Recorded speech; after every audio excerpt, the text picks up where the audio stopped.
really, I only want the minister to say one thing at my funeral. If he gets up there, and they play a few little hymns and everything, maybe they'll play There Is No Place Like Nebraska. That'd be great. I just want him to stay up there and say, my God, he was old. You know, I'll settle for that. But the truth is that, to some extent, Berkshire is my creation.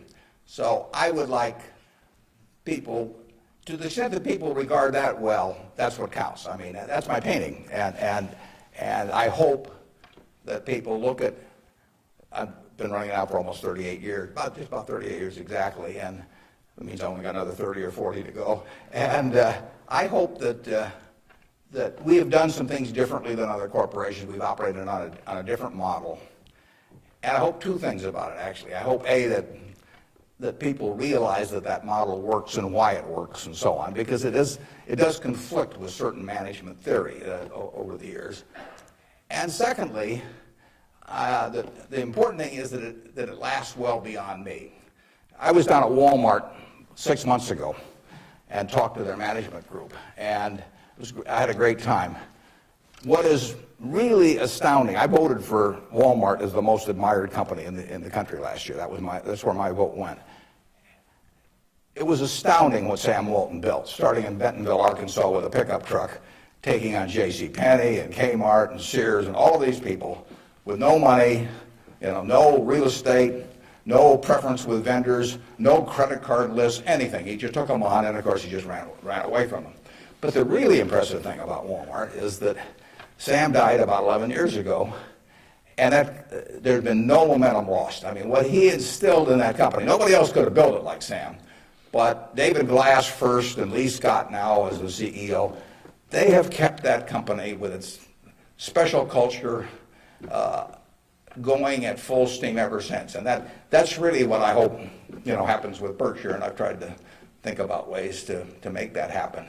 But the real test will be if 10 or 20 years after I die, that the special culture that I think is part of Berkshire is not only just as strong as ever, but even stronger.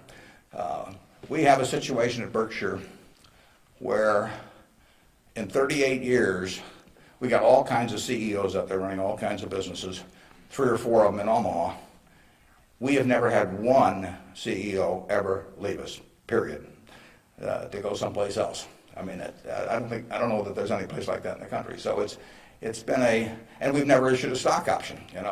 You read in the papers that you got to have stock options to attract quality people, all that sort of thing. I mean, we've never had a share of them, and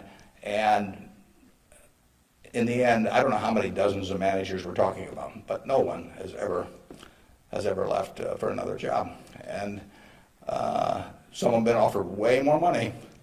In fact, Ajit Jain, who runs our reinsurance operation, probably could have increased his income 10 times, tenfold. Now, he's already making many millions, but tenfold. But he doesn't want to leave. And that is the culture that I hope we can maintain, and that's what I'd really like to be. If I've done anything to contribute to that, continuing after I die, that would be terrific. Of course, I actually plan to keep managing Berkshire after I die. You have to understand that. I have given all the managers Ouija boards. I've got these dark rooms they're going to go into, and I'll be there. Mrs. B at the Nebraska Furniture Park worked till 103 at Berkshire, and she's sort of our examples. And then she took off from work, and she died the next year. So it's very dangerous to quit as early as that.